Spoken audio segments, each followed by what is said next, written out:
Hey, you true believers. Chris Mack coming at you today with Uncanny X-Men 124.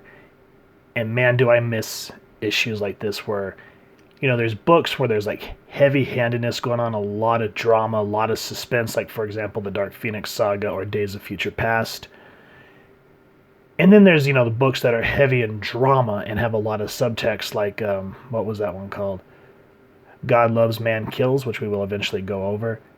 But then there's these that have, certain pokes here and there of the time, but they're just straight up fun, and there's suspense, stakes, and it's still a story, and it's fun to read. And that's what we get when this book came out in August of 1979. And so Storm and Cyclops there have to go against the proletarians. So remember, about 79, I think this was still during the Cold War crisis. So, who was our villain at the time? Russia. And kind of some backstory here. Last issue, Arcade captured the X-Men and sent them into Murder World. And speaking of Murder World, if I'm understanding correctly, this is the fourth comic book that Arcade ever appeared in. His first appearance was Marvel Team Up number 64, which we'll talk about here in a minute. And what's really cool about this issue is that we actually get his origin story. But before we can even jump into any of that, this is called He Only Laughs When I Hurt. Brought to you by ChrisClaremont and John Byrne. ChrisClaremont, the author, and piloter, John Byrne and penciler. Terry Austin, inker. Tom Orzganowski doing the lettering, Glynis Wine colorist, Roger Stern doing the editing, and Jim Shooter, editor-in-chief. So at this time, look at that. Hardcore A-team on this book. Love it. And so you see Arcade's laughing at the amusements of what's going on in his murder world. And I just kind of love how we're looking up at him like he's in control, and he sees his puppets. And I miss when Arcade was just kind of this little dweeb, as everyone kind of tries to make him more than what he originally was. So, one reason that the X-Men have to keep fighting is they've discovered that Arcade has held their dates hostage. And so they're saying, this is not fun watching the people you love being tormented.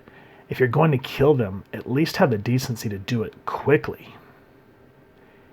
And so you can see how Arcade looks just like a little nerd here, just laughing because he's laughing, crying because he's laughing so hard. He goes, Dincy Dull. Dincy's Dull, I think is how you say it. Besides, Miss Cullingwing, your way, they're dead. And that's the end of it. My way. At least they have a chance. Not much of one, but a chance. And she's like, well, what sewer did you crawl out of? And this is where we get his origin story that I was talking about. He goes, I was from Beverly Hills. I was your basic poor little rich kid, spoiled rotten. And when I turned 21, Daddy said I was no good and cut off my allowance. The next day, I cut off Daddy's life. So they're just kind of like, whoa, spoiled little snot here. And then he's talking about how he took Daddy's money, made Murder World, and this is where we get talking about his first appearance, which was Marvel Team Up number 65, and then it went into issue 66, and then his next appearance was issue 123 of Uncanny X-Men, which leads us into this book. And that's where we talk about how Black Tom Cassidy and the Juggernaut were the ones that hired Arcade to capture the X-Men. So that now that we had kind of that little preamble, I think is the right word. If not, feel free to make fun of me down in the comments. But this is where we get into the story. And I love how the team here, the art team, just uses these dark reds to finally kind of get into, I had high hopes for tonight's game. And so far, I have not been disappointed. But enough babble. It's time we looked at our Merry Mutants to check up on how they're doing. Plus, one little fun fact here. Merry Mutants, if I understand that correctly, that's what Stan Lee originally wanted to call the X-Men, and they shut them down, which I am so glad they did, because I cannot see, with the seriousness of the Claremont eras, we could not see the uncanny Merry Mutants. That'd just be like, no. Anyway, so kind of in a meta way here, we segue into the book.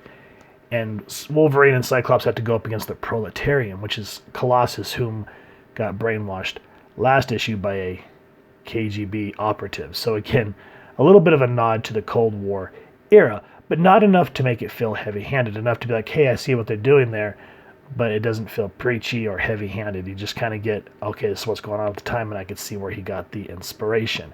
And that's what we mean by subtext, not just being blatant, as a lot of modern books do tend to be. And, not all, just some. And we'll leave it at that. And just look at the paneling, the action. Nothing is boring. Everything dynamic. And then one thing that really chaps my hide in a lot of the more modern books that I read, where you'll just see people, again, standing and talking. And while they're standing and talking, there's just like a blue background, a green background. Or the background just looks very generic, like something you'd see in an IKEA magazine. Here, yes, it's not completely finished, but you see that there's a wall. You see the rivets. You get some of that not cross-thatching, I forget what it is, where it's just the shading like that. You see that there's a door that takes Wolverine. And so, again, then you see how there's the action lines to show that the door's flipping or spinning or shutting. It's not boring. And so Cyclops is stuck alone with the proletariat. Now check this panel out. Cyclops says, no, he's tossing me the length of the corridor. I don't have Wolverine's unbreakable bones.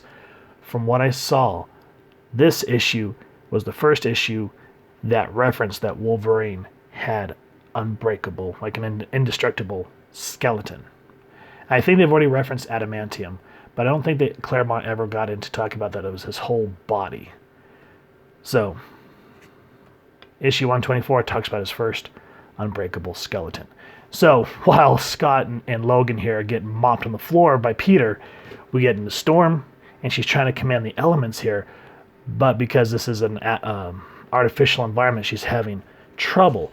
But what I like is, okay, at first you kind of get that sort of like old school sitcom thing, like, what's going to happen to our Cape Crusader? Find out next bat time, next bat channel. That's kind of what happens here, as we see Storm trying her best, but then we're left with her thinking that she's going to drown, and then cut to an ad. Yay. And Cyclops eventually ends up with Kurt. And then this is where you kind of start to see the tides kind of turning, as you see how the X-Men can be resourceful on their own, but how they're stronger into the, what's that saying? They're better than the sums of their parts is essentially what I'm trying to paraphrase. I have not had enough coffee, folks, so feel free to make fun of me. But you see how when they're by themselves, how they can be resourceful, but how they're stronger when they're together. And we get that here with Nightcrawler and Cyclops, where they're trying to fight these buzzsaw buggies. And see, again, fun. You'd think this is ridiculous, but Claremont knew how to write it so that it's dramatic, so that you accept that there's these hover buggies with buzzsaws coming at you. And then we get the same kind of concept with Wolverine and Banshee, and it's more of an outer space type thing. And I just love how the backgrounds here look very Kirby-esque in a sense. It's not a Kirby crackle, but it really has that look like you'd see in like the old school Fantastic Four.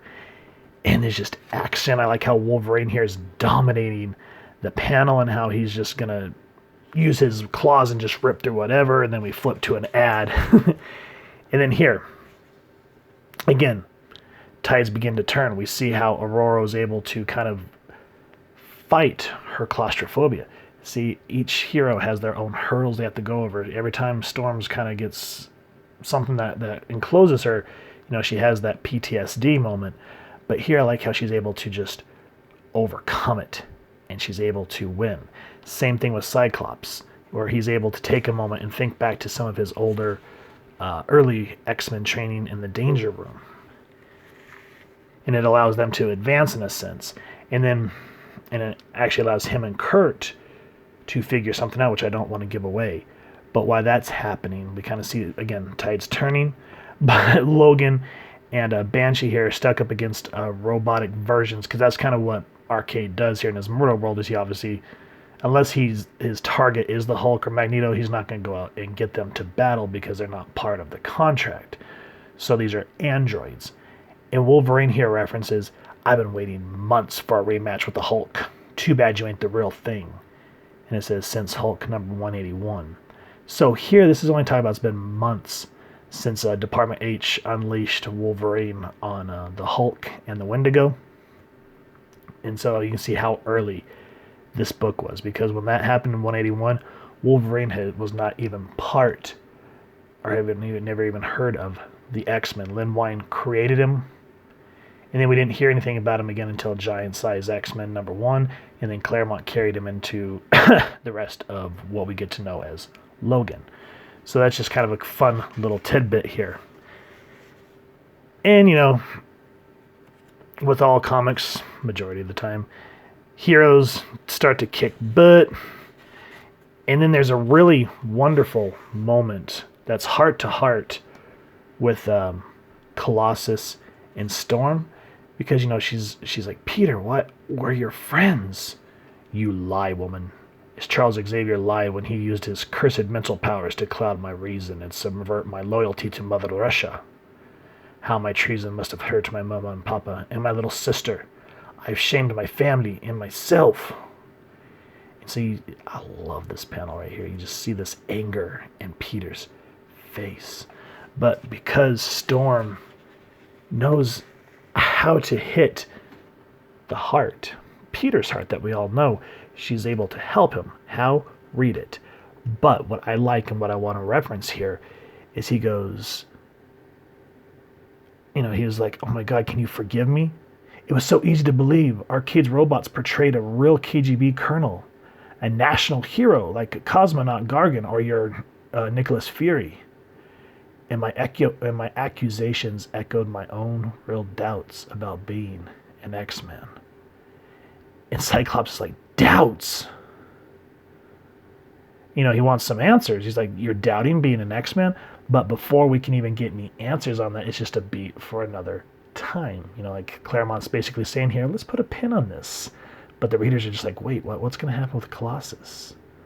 That's good writing to me, man. And I don't want to give any more away of this book. All I want to say is Uncanny X-Men 124, top-notch reading. And also I want to say a giant thank you to my buddy Isaac. He's the one that hooked me up with this. So thank you, brother, for helping me finishing up my Claremont run on the X-Men. And for the rest, if you have enjoyed this book, I highly, highly recommend please support your local comic shop and see if you can pick up a copy.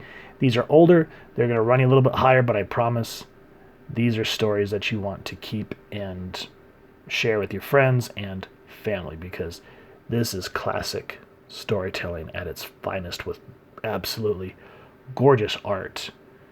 So I can't praise this book enough in that aspect. And if you've enjoyed this review, we really would appreciate if you take a moment to hit like, share, and subscribe. It helps the club channel more than you can possibly know. And if you wouldn't mind hitting that fancy little X bell next to subscribe, that way as we continue to upload content, you guys will get notified and come to the channel. And we love to talk with y'all and hear your feedback down in the comments below, or our social media pages, which I'll make sure to leave the links down in the description below. So with all that said, thank you so much for stopping by. Hope you all continue to have an absolutely amazing day reading, and happy hunting, true believers.